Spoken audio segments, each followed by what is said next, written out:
ঢাকার জনপ্রিয় অভিনেতা আরিফিন শুভ এবার বলিউডে কেন্দ্রীয় চরিত্রে অভিষেক করলেন। সোনি লিভের নতুন ওয়েব সিরিজ জ্যাজ সিটিতে লিড চরিত্রে অভিনয় করেছেন তিনি। বসুন্ধরা, উত্তরা, বনশ্রী, কুড়িল ও বাড্ডা সহ রাজধানীর বিভিন্ন স্থানে অভিজাত ও অত্যাধুনিক মানের ফ্ল্যাট কেনার এক নির্ভরযোগ্য প্রতিষ্ঠান প্লেজেন্ট প্রপার্টিজ লিমিটেড। বৃহস্পতিবার মুক্তির কয়েক ঘন্টার মধ্যেই সিরিজটি প্ল্যাটফর্মটির ট্রেন্ডিং তালিকায় 2 নম্বরে উঠে এসেছে। বিশেষভাবে উল্লেখযোগ্য বিষয় হল হিন্দি ও ইংরেজির পাশাপাশি প্রথমবারের মতো বাংলা ভাষায়ও কোনো সিরিজ মুক্তি দিয়েছেন সোনি লিভ।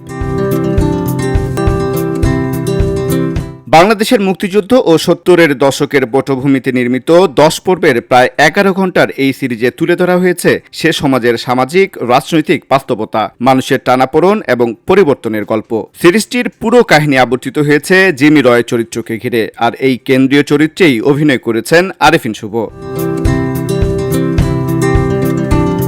এই সিরিজে শুভকে দেখা গেছে 4টি ভাষায়, বাংলা, হিন্দি, উর্দু ও ইংরেজিতে অভিনয় করতে। তার বিপরীতে অভিনয় করেছেন ষোড়শিনী মিত্র। এছাড়া রয়েছেন শান্তনু ঘটক, অনিরুদ্ধ গুপ্ত, সায়নদীপ সেন, শ্রেয়া ভট্টাচার্য, শতক ফিগার, আলেকজান্ডার টেলর ও অমিত সাহা সহ আরও অনেকে।